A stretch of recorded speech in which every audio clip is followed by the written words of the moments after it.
pelan ya.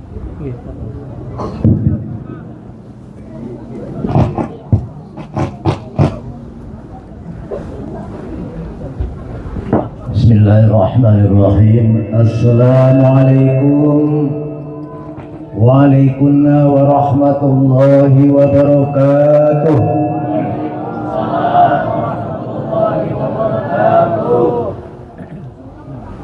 Alhamdulillahilladzi al-qaili fi kitabih Subhanalladzi asra bi'abdihi laylan minal masjidil aqsa minal masjidil haram ilal masjidil aqsa. Wassalatu wassalamu ala sayyidina Muhammadin sabbahat fi kaffihil hasa wa ala alihi wa sahbihi zawil ulumi wal fadaili allati la tuhsa, amma ba'd. Qala Allah ta'ala fi kitabihil karim wa huwa asdaqul qailin. A'udzu billahi minasy syaithanir rajim.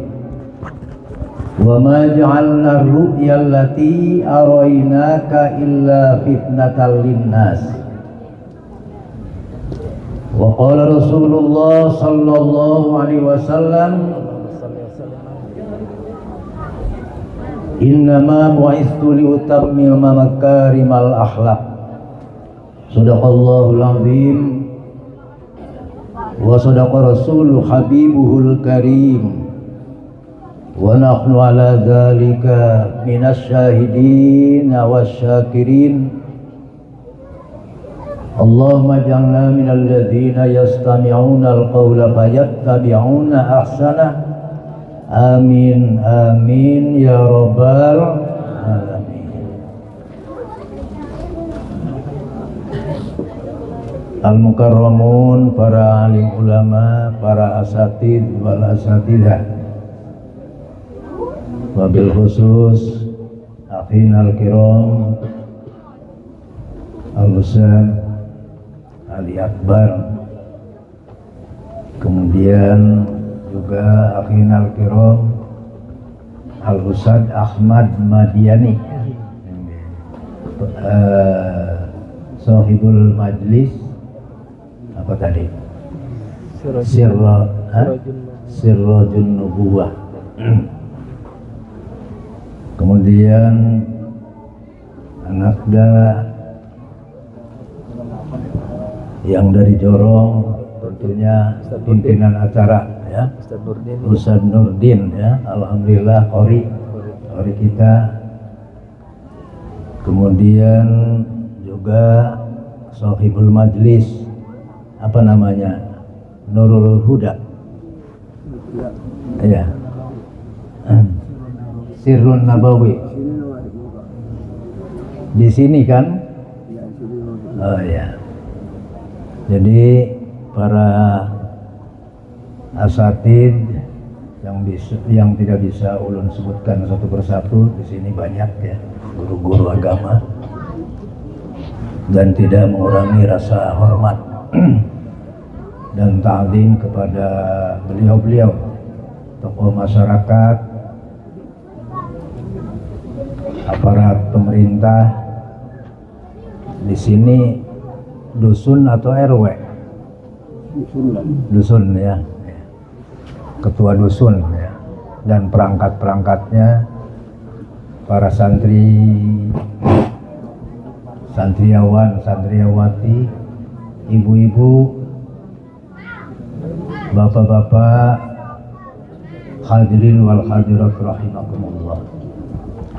Pertama dan utama, kita selalu memanjatkan syukur serta puji kehadirat Allah Subhanahu wa taala, bahwasanya pada malam ini alhamdulillah kita bisa bermuajahah, bersilaturahmi dalam rangka memperingati Isra dan Mi'raj baginda Rasul sallallahu alaihi wasallam yang terjadi di tanggal 27 Rajab, dan ini insya Allah sudah memasuki hampir pertengahan bulan Rajab ya. 10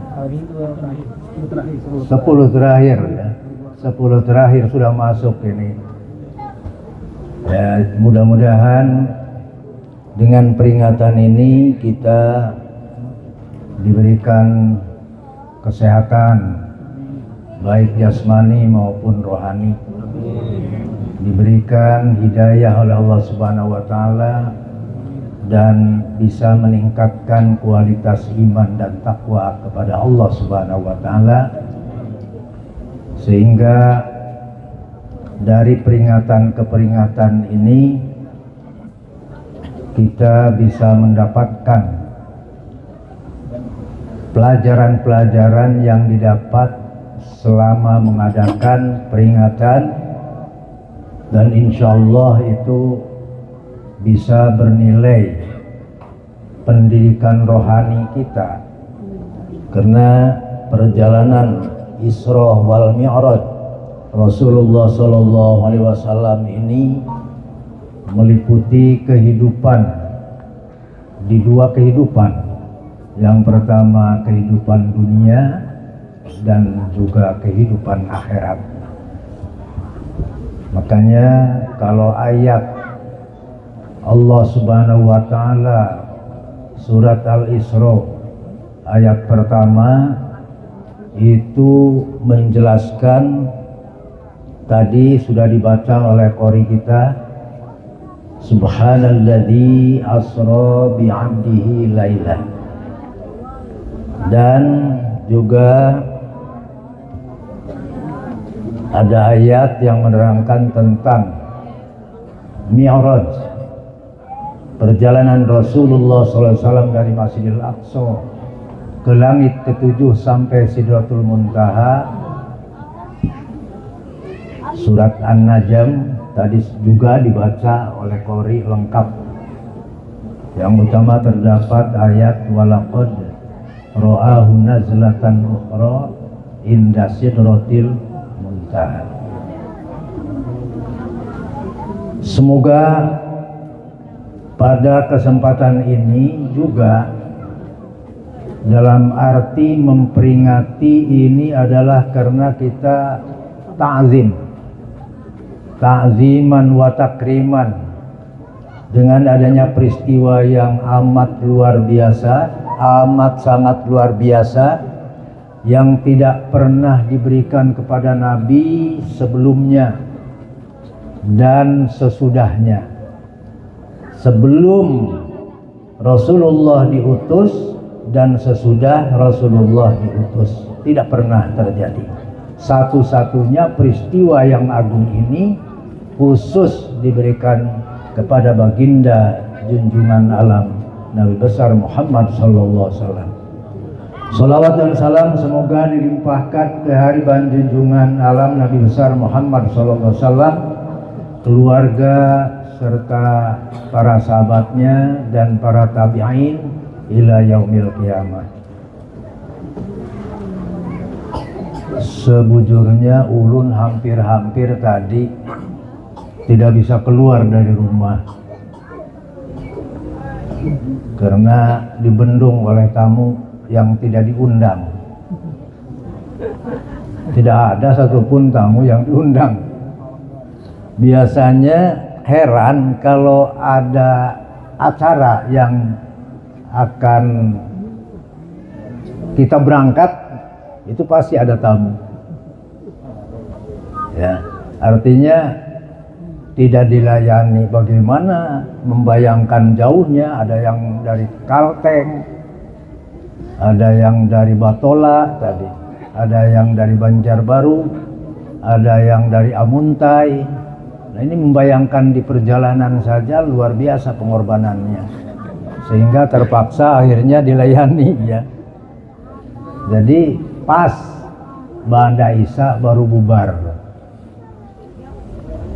Nah, kita melayani tamu juga nih sudah tidak tenang, karena Ustadz ada pesan Banda Isya katanya.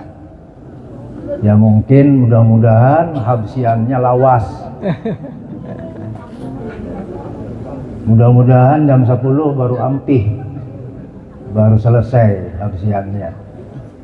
Alhamdulillah tadi ternyata belum selesai juga ya. Tadi kalau kira-kira dibayangkan Pak sampai begini, udahlah mau menyuruh ini Ustadz Lukman suruh menyampaikan tidak bisa ke sini tadi.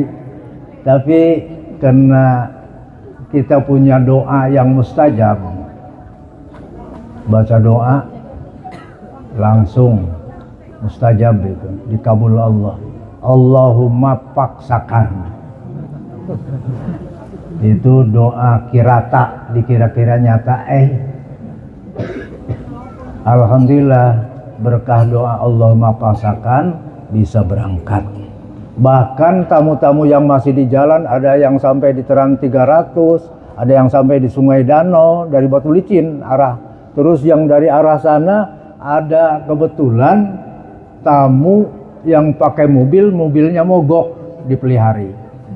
Seandainya tidak mogok tadi, ya ke Bendung lagi tamu. Itulah ta'adusan bin nikmah. Karena mungkin Allah sudah menentukannya. Kalau bukan kehendak Allah, tidak mungkin terjadi apapun saja yang kita kehendaki. Wa ma tasyauna illa ayyasha Allah Rabbul Alamin. Tidak akan terlaksana apapun yang kita maui kecuali dikehendaki oleh Allah. Kalau Allah sudah menghendaki, pasti terjadi. Kita punya kemauan, Allah juga punya kemauan. Kemauan kita belum tentu, tapi kemauan Allah pasti. Siapa yang bisa menghalang-halangi? Itulah makanya kita diadakan peringatan Isra wal Mi'raj itu mengandung dua unsur. Dalam hidup, selama hidup kita di dunia ini dua unsur. Yang pertama ada unsur kausalitas kalau bahasa kerennya. Ada sebab, ada akibat. Itu bisa ditelaah oleh kita, bisa dipelajari oleh kita, dan itu pasti akan ada akibat bila mana ada sebab. Contoh kecil, kalau ada anak pasti ada abahnya sama mamahnya. Nah itu logika kita ya. Kalau ada anak pasti ada abah dan mamahnya. Tapi ada anak tidak ada bapak, tidak ada mama, ada enggak? Itu kehendak Allah Subhanahu wa taala. Nabi Adam kada punya, Sidin kada punya abah, kada punya mama, tapi ada. Nabi Isa kada punya abah, ya, tapi punya mama. Makanya manusia itu ada terbagi. Yang pertama ada manusia yang tidak punya bapak, tidak punya ibu. Ada manusia yang punya baisi mama tapi kada baisi abah. Ada manusia yang punya abah, punya mama. Kita rata-rata. Tapi kalau ada di sini mama ada misalnya, abah kada ada, itu niru kepada Nabi Isa. Tapi mudah-mudahan kada ada lah. Kadang-kadang abahnya kada diketahui, mamanya aja yang diketahui. Nah ini jadi tanda tanya ini. Tapi sekarang banyak juga yang begitu ya. Artinya abahnya kada dikenal, mamanya aja yang dikenal. Naudzubillahi min dzalik. Ditanya anak ada kan? Ditanya berapa anak? 1 misalnya. Abahnya bang? Kadada. Atau abahnya 3 katanya. Abahnya 4. Kada disambat si A si B-nya. Anak 1 tapi abahnya 3. Itu teka-tekinya. Allah kalau sudah menghendaki sesuatu pasti terjadi. Contohnya Isra dan Mi'raj. Kalau kita pikir peristiwa itu sangat luar biasa. Menggunakan kendaraannya beda dengan kendaraan kita. Kendaraan Rasulullah SAW yang digunakan untuk perjalanan Isra itu perjalanan malam, 1239 kilo dari masjid ke masjid, dari Masjidil Haram di Mekah ke Masjidil Aqsa di Palestina. Itu jaraknya 1629 kilometer. Belum lagi naik ke langitnya. Ya. Jadi Rasulullah didampingi malaikat Jibril dan Mikail sebagai pengawal. Ini menunjukkan kepada kita bahwa kita kalau bepergian jangan sorangan. Biasanya kena kuntilanak. Ya. Kalau apalagi ketemuan misalnya kalau laki-laki nih ketemu misalnya perempuan yang bahenol nelkom, bahaya ya. Jadi kalau kita laki-laki 1, perempuan 1, ketiganya apa? Kata Rasulullah, ketiganya setan. Hati-hati itu. Banyak. Kalau misalnya tidak punya pendamping, bepergian aja pasti godaannya lain. Bisa ngaku bujangan, padahal anaknya banyak, kan gitu. Tapi kalau ada yang mendampingi, kada bisa dia berdusta, karena ada tetangganya mendampingi atau santrinya tahu benar. Itu mencontohkan kepada kita agar senantiasa kita jujur, supaya ada pendamping, ada saksi. Setidaknya kita tahu kalau ada bahaya, ada yang madahi, mengumumkan. Kalau misalnya ada kecelakaan dan lain sebagainya, halangan di jalan, atau ada yang membunuh, jadi ada saksi. Setidaknya begitu. Nah, gimana kendaraan Rasulullah SAW itu buruk. Buruk itu asalnya dari lafaz barkun, kilat maknanya. Jadi kecepatannya itu seperti kilat. Dan buruk itu nurut kepada Rasul. Bagaimana Rasul mengaturnya, terutama kali pengawalnya Jibril. Kata Jibril, cepat, cepat. Tapi kalau kita punya motor, misalnya bisa mogok. Kalau buruk itu tanpa oli, tanpa bensin. Tapi kita punya motor, kadang-kadang ya mesinnya bagus, bensinnya kadada.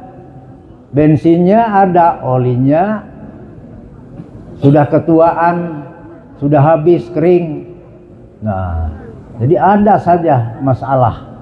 Nah, itu bedanya. Makanya Rasulullah SAW dipilihkan kendaraan dari surga berupa buruk tadi, LED seperti kilat sampai.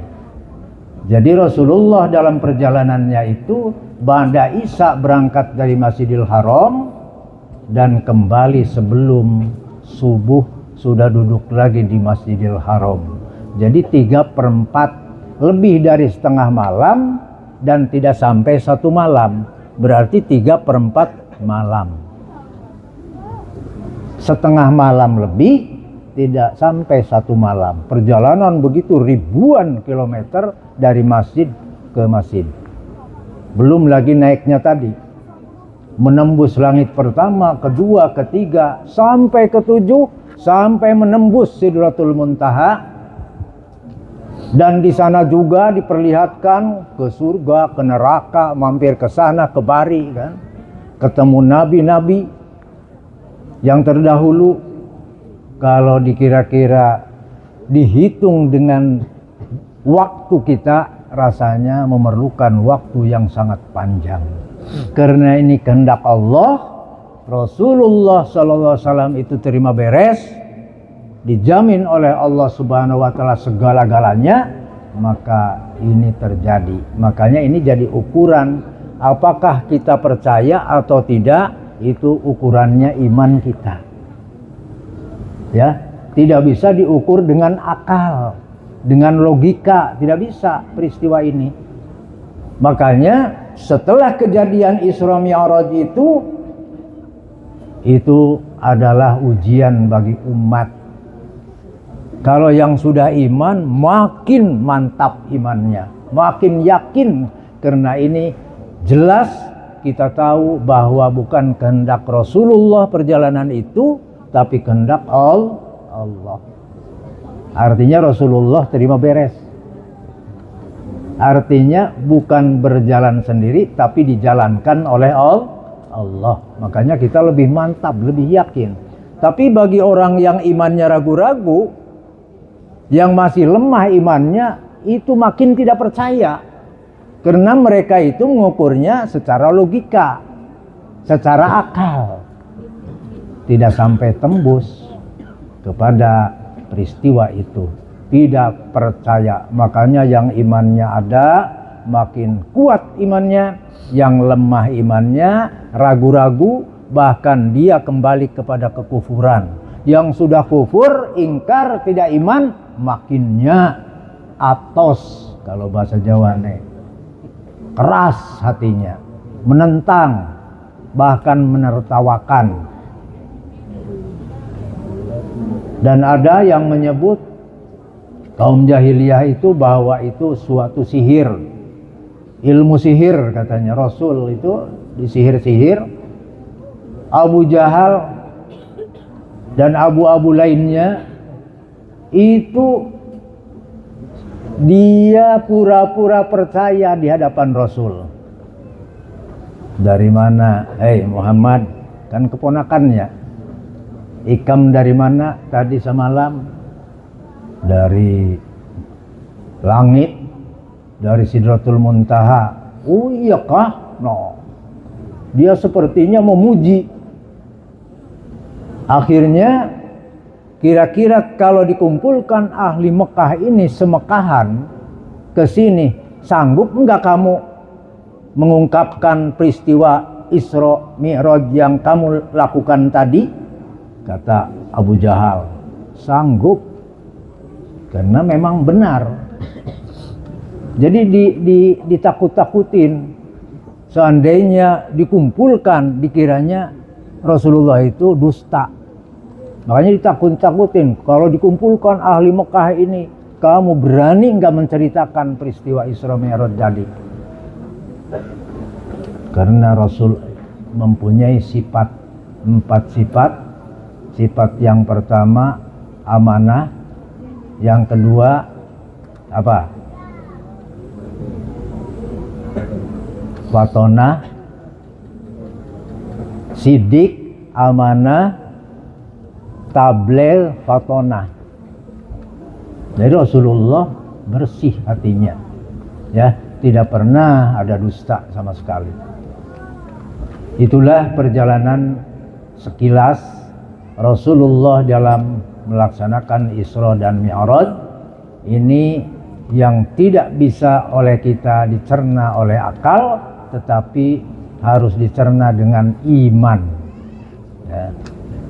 Jadi bukan seperti ada sebab lalu akibat, bukan.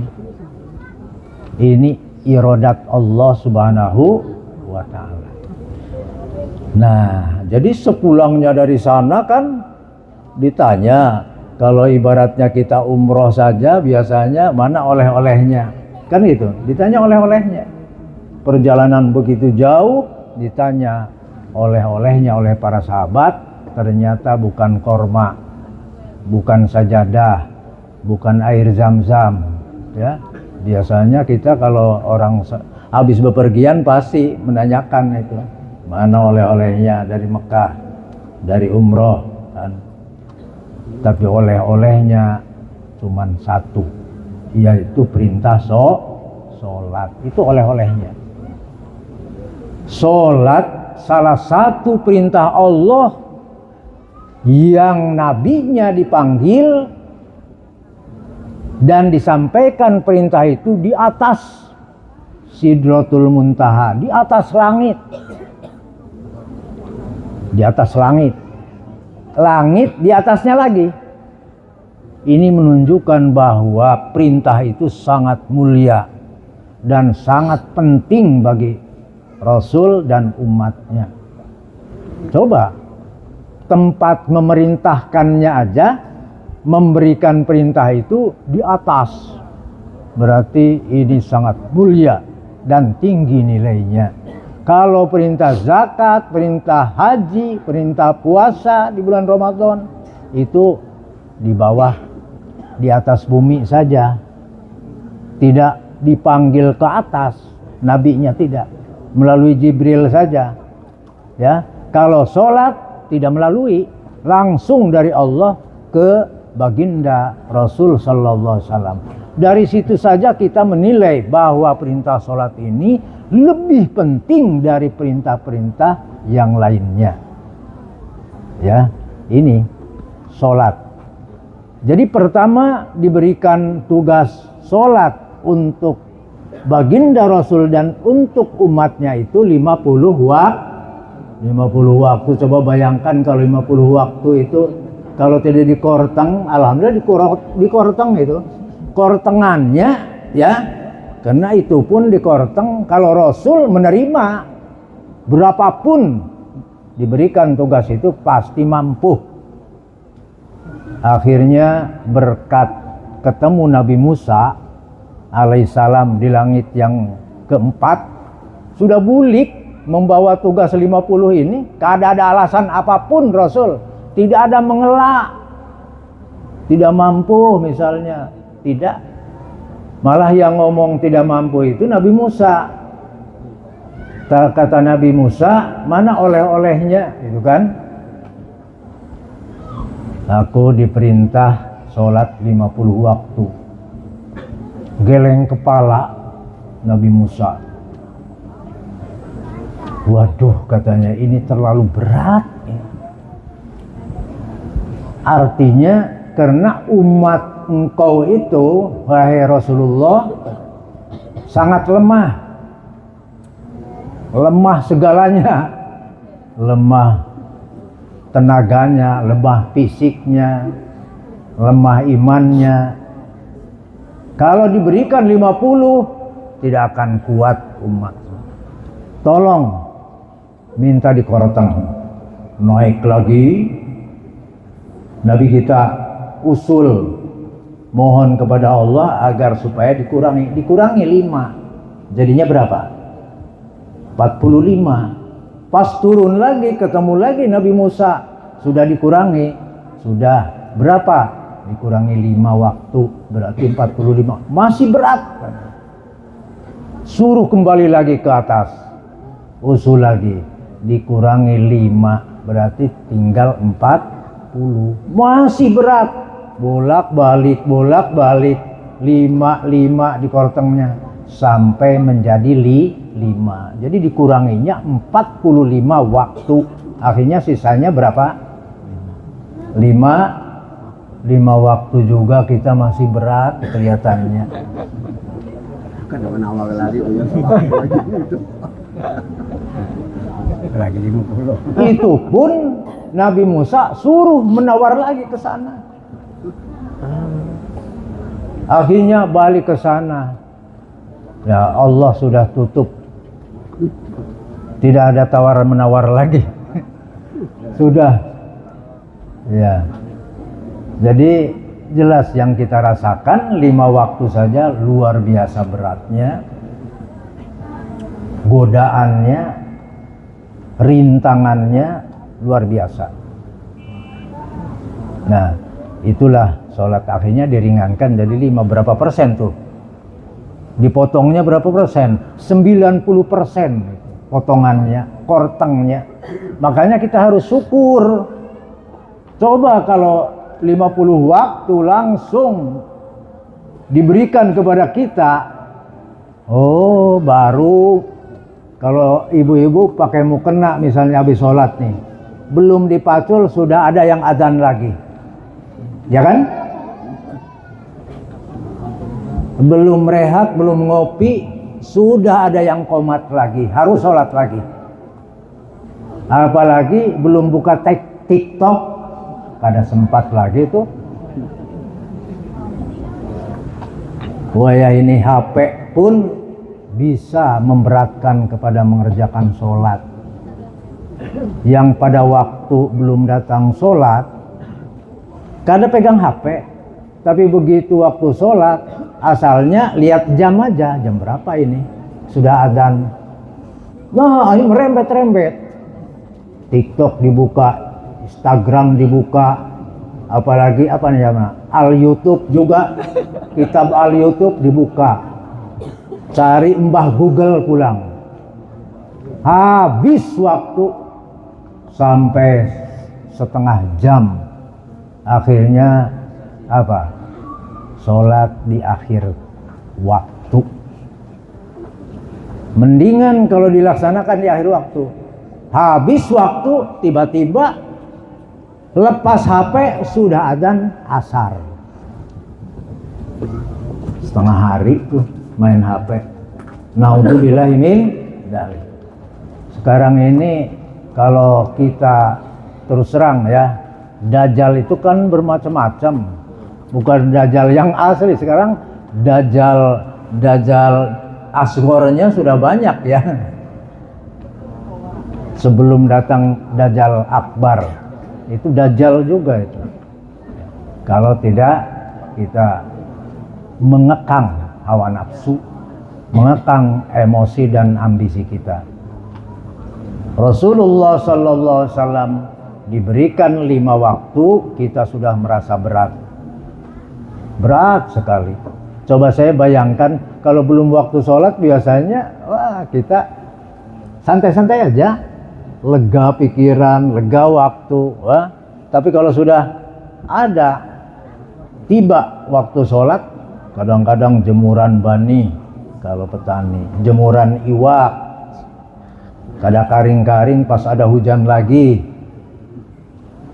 anak minta duit, nangis. Anak minta makan, minta ini, minta itu, banyak godaannya luar biasa. Akhirnya kada ingat lagi kok sholat tuh. Tertutup.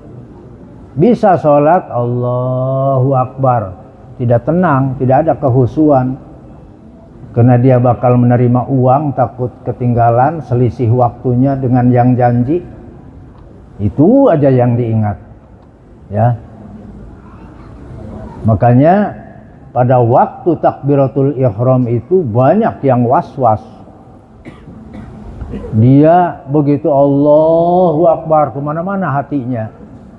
Bukan aku niat sholat maghrib 3 rakaat menghadap kiblat karena Allah, tapi begitu Allahu Akbar, kemana-mana hatinya.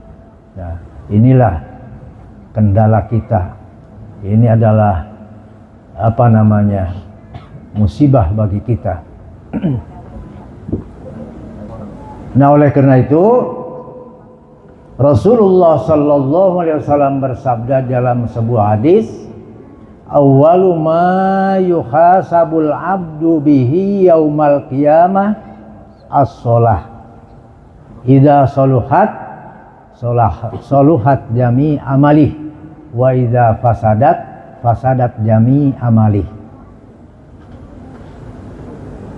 Bahwa yang pertama dihisab Yang pertama ditanyakan di Rabbul Jalil nanti di yaumil jaza, di yaumil qiyamah, bukan hajinya, bukan umrohnya, bukan sodakohnya, bukan puasanya, ya, bukan hajinya, bukan, tapi sholatnya. Apabila sholatnya baik, maka akan baiklah semua amal ibadahnya yang lain. Apabila kada baik, maka tidak baiklah yang lain. Jadi tergantung kepada sholatnya. Makanya ada hadis juga, barang siapa yang meninggalkan sholat gara-gara urusan, gara-gara bisnis, gara-gara bagawi, gara-gara mengelola iwak misalnya, sampai dia meninggalkan sholat, maka dia akan bersama-sama di neraka bersama Haman. Barang siapa yang menjadi pejabat, dia sibuk dengan jabatannya, mengurus negara, mengurus kekuasaan, sampai tidak sholat, maka dia akan bersama-sama Fir'aun di neraka. Walaupun ibadah yang lainnya rajin, getol.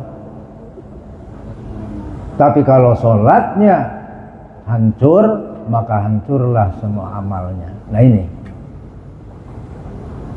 Jadi induknya, as-sholatu imaduddin,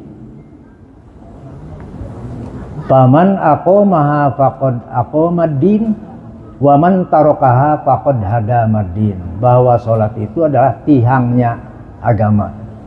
Apabila tihangnya kuat, maka akan kuatlah agama. Apabila menjalankan dan melaksanakan sholat, kita seakan-akan menguatkan seluruh agama kita. Tapi kalau kita rusak sholatnya, apalagi absen, ya, banyak absen sholatnya, maka akan robohlah agamanya. Jadi tergantung kepada sholatnya. Semua amal ibadah kita bermuara kepada sholat. Ada saya kisah ya sedikit. Ini berdasarkan rawi ahli hadis, bahwa dahulu pernah ada, kalau dahulu tuh hewan tuh bisa bicara sama hewan juga yang sama. Ayam tuh bicara sama ayam lain. Syukur kita dijadikan ayam. Syukur. Sebab kita walaupun halus, hewan halus yang dihalalkan oleh Allah, bisa digunakan dan dimanfaatkan oleh manusia. Kalau selamatan, potong ayam, pakai sodakoh, ya kan? Menjamu tamu, potong ayam. Muludan, pakai ayam. Rajaban, pakai ayam. Ada yang potong ayam? Rajaban sekarang ini di sini ada kan? Nah, masih bermanfaat untuk digunakan. Dan kalau kita pelajari dari bulunya, dagingnya, kulitnya, semuanya berguna. Bulunya aja pakai sapu tuh untuk kebutuhan-kebutuhan debu, itu bermanfaat.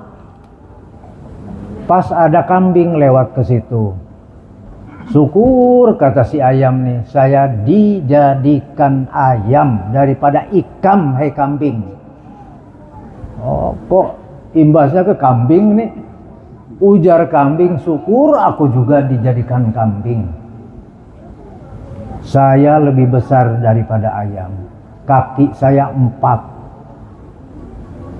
Kalau orang memerlukan untuk akikah, dipotonglah kambing, ayam kada berlaku. Kalau untuk kurban, begitu juga, kambing ukurannya. Orang hajatan, walimatul urus, walimatul hitan, kambing dipotong. Manfaat. Sampai kulitnya pun kambing itu bermanfaat untuk sajadah disamak. Ya, kalau dahulu kain kan ngalih. Jadi itu kulit kambing digunakan, dikeringkan, disamak itu. menjadi suci, akhirnya pakai sajadah. Bahari model, kalau sekarang sudah tidak berlaku lagi ya. Bahkan kadang-kadang ada kulit kambing atau hewan kurban dijual kulitnya, itu tidak boleh itu. Siapa yang menjual kulit kambing, kulit hadangan, kulit sapi kurban, tidak boleh. Harus diberikan kepada orang. Bahkan ada ulama yang tidak membolehkan dikasih upah. Untuk upah ini tidak boleh. Nah, terus lagi ngomong begitu si kambing ini, aku alhamdulillah syukur jadi kambing, lebih ganal daripada ayam, manfaatnya juga lebih ganal daripada ayam.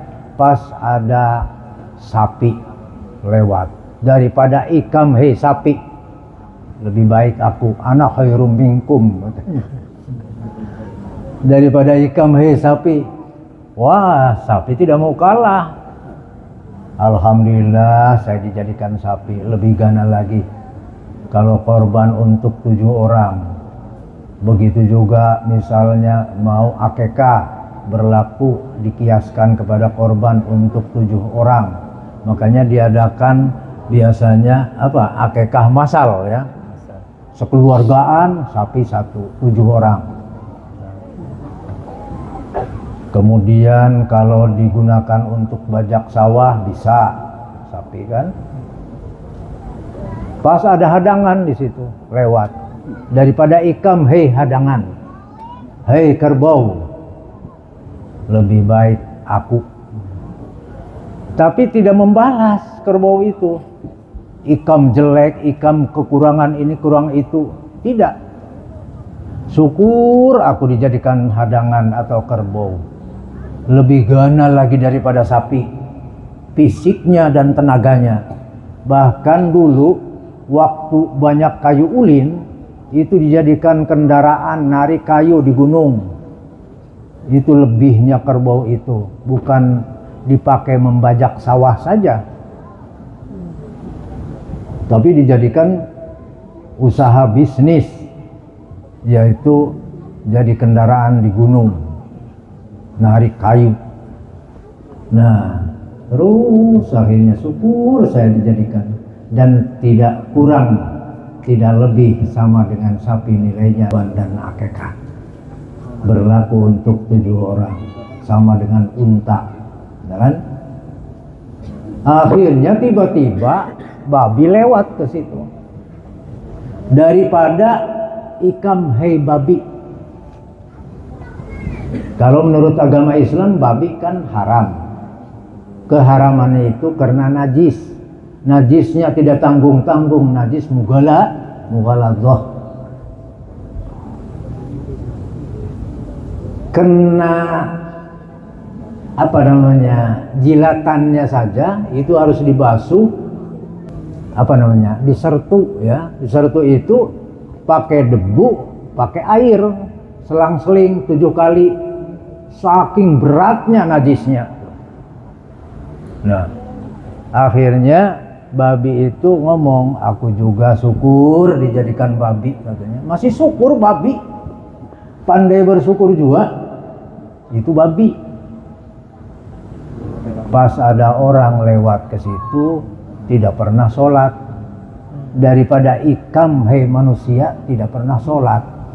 Jadi berarti nilainya orang yang tidak sholat itu lebih buruk daripada babi. Babi tidak ada apa-apanya dia. Babi tidak punya akal. Manusia punya akal, yang tidak sholat lebih jelek. Coba kita bayangkan kejahatan babi. Kalau masuk ke kebun orang, misalnya ada Jawa ini satu kebun di situ, paling-paling dia makan di situ saja. Kalau sudah kenyang, udah bulik ke sarangnya, kan begitu. Tapi kalau manusia jahat, bawa truk ke kebun orang, itu lebih jahatnya manusia ketimbang hewan. Makanya di dalam ayat Al-Qur'anul Karim ada wa idz dara'na li jahannama Ya, sudah disediakan neraka jahanam. Untuk siapa? Untuk manusia dan jin. Manusia didahulukan itu. Untuk manusia dan jin. Yang manusia bagaimana? Manusia lahum qulubul la yafqahuna biha. Dia punya pikiran, punya hati, tapi tidak bisa dimanfaatkan hatinya. Tidak bisa digunakan pikirannya. Punya hati tapi tidak berpikir, tidak tafakur. La yafqahuna biha, tidak paham-paham menjadi manusia. Walahum a'yunul la yubsiruna biha. Punya kuping tidak digunakan. Tidak digunakan mendengarkan nasihat, tidak digunakan mendengarkan yang bisa membawa manfaat dunia akhirat. Tidak, ditutup aja. Tapi kalau dengar lagu, ya, lagu apa? Biasanya lagu dangdut, wah dibuka kuping itu. Lagu-lagu apa lagi? Madihin. Kalau madihin lumayan syair, tapi nasihat juga. Pokoknya lagu jazz, ya, lagu orkes, lagu dangdut, nah dibuka. Tapi kalau mendengar ayat-ayat Allah ditutup. Nah ini, walahum a'yunul, dan punya mata, la yubsiruna biha, tidak dipakai melihat yang hak, melihatnya yang batil aja, ya, yang apa namanya, menurutkan syahwatnya saja, ya. Artinya apa? Tidak bisa mengendalikan hawa nafsunya untuk mengekang kepada hal-hal yang meliputi atau yang mengandung dosa. Apalagi sudah ada HP, naudzubillah min dzalik, banyak sekali. Artinya dosa mata, dosa kuping, dosa hati luar biasa. Ini dikaji. Nah, akhirnya apa? Ulaika kal an'am, manusia yang tidak bisa menggunakan pikirannya, tidak bisa memanfaatkan telinganya, tidak bisa menggunakan matanya, maka manusia itu kal an'am, balhum adol, itu seperti hewan, bahkan lebih jahat daripada hewan. Ulaika humul ghafilun, merekalah orang-orang yang lalai, yang lupa diri. Jadi tidak bisa dia merenungkan dirinya dari mana dan mau pulang kemana dan sedang ada di mana. Bahwa dia meyakinkan tidak akan ada hisab misalnya. Jadi itulah manusia kalau sudah jahat luar biasa. Kalau masuk ke rumah orang merampok, itu sudah diambil TV-nya segala, sudah dibawa, diangkat, dinaikkan ke mobil, manusianya juga. Ya, tuan rumahnya diikat, bininya yang punya rumah diikat juga, bahkan diperkosa. Naudzubillahi min, coba, jauh jahatnya kejahatan ini melebihi hewan tadi, melebihi babi. Tadi saya ulang bahwa babi itu cuman makan di kebun orang, sudah kenyang bulik, tidak bawa truk, tidak bawa karung. Nah, tapi kalau manusia kalau sudah jahat luar biasa. Woi, ganasnya ya. Nah, itulah contohnya. Ini semua obatnya adalah kita harus melaksanakan sholat yang 5 waktu tadi. Insya Allah dari sholat ini Allah sudah menjamin inna sholata tanha anil fahsya'i wal munkar. Sesungguhnya sholat itu adalah bisa mencegah kepada kejahatan dan mungkar, kepada kelakuan yang buruk dan mungkar. Tapi banyak juga yang sholat, dia masih dusta, menipu orang, merugikan orang. Sholatnya rajin, tapi borongan rajinnya itu. Sholat rajin, ya, berdusta rajin, menyakiti orang rajin, ngomongin orang rajin. Nah, itu borongan namanya. Nah, ini kita harus lihat sholatnya bagaimana. Sebab sholat yang baik itu adalah bisa mencegah fahsya wal munkar. Ya, setidaknya kalau kita bisa melakukan sholat, selama sholat lah, tidak melakukan yang batil, melakukan yang buruk. Tapi juga sholatnya yang baik bisa diterjemahkan pelajaran sholat itu di luar sholat, di dalam kehidupan kita sehari-hari. Sebab sholat itu mendidik kita, paling tidak ada 3 hikmah melaksanakan sholat.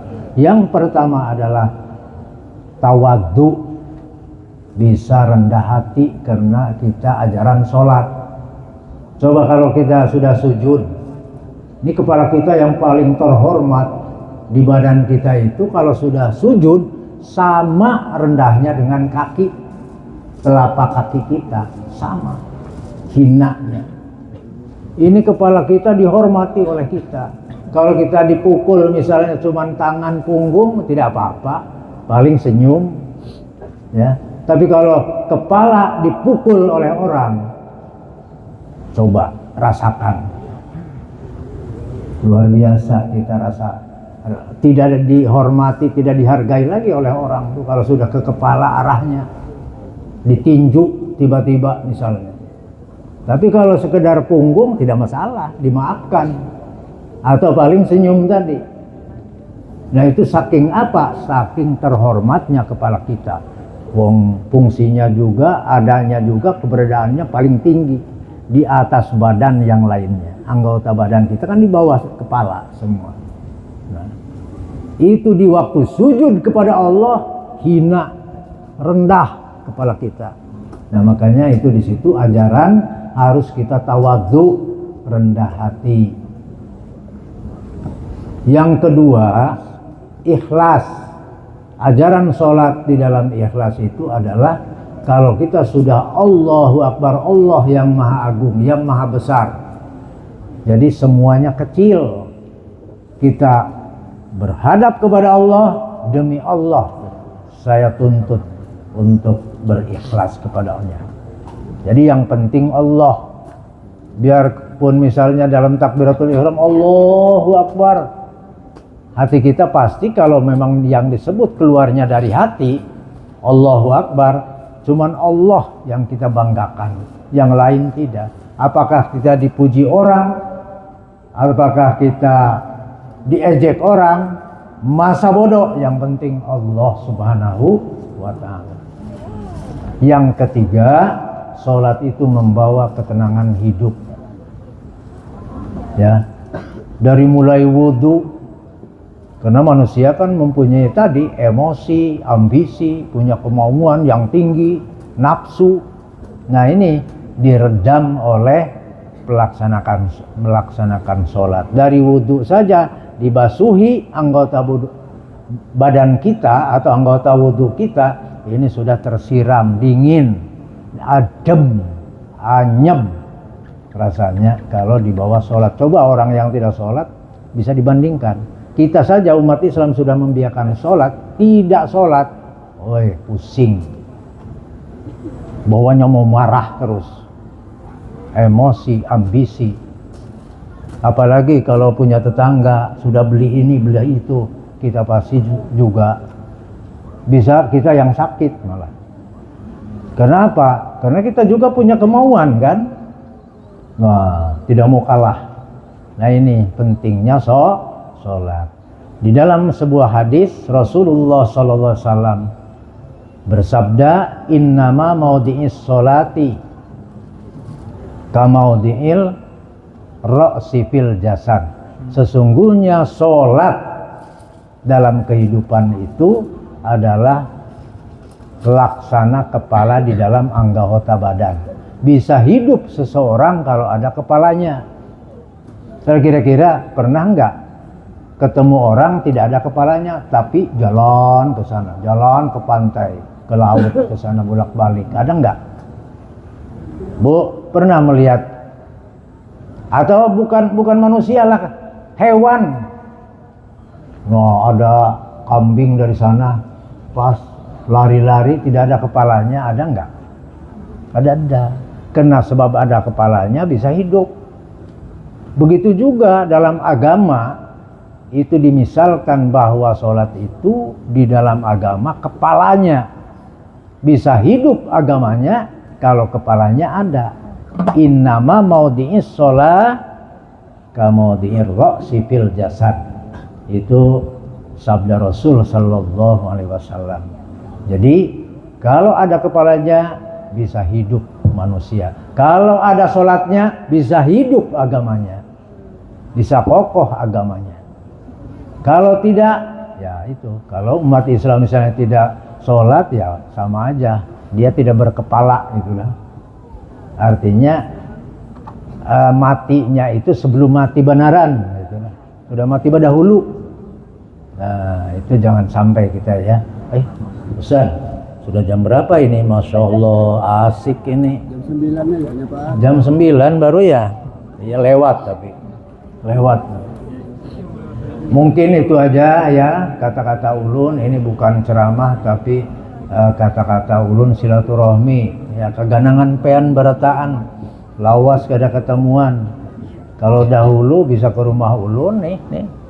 Ya. Tapi sekarang kada bisa lagi. Kenapa? Nah, ada kawal lagi uyuh jar. Nah, itulah kurang lebihnya, mohon maaf ya. Yang penting kita dalam rangka memperingati Isra Mi'raj adalah memperingati sholat kita supaya rajin ya, supaya jangan sampai absen dalam sholat. Itulah wallahul muwaffiq ila aqwamit thoriq. Assalamualaikum warahmatullahi wabarakatuh. Waalaikumsalam warahmatullahi wabarakatuh.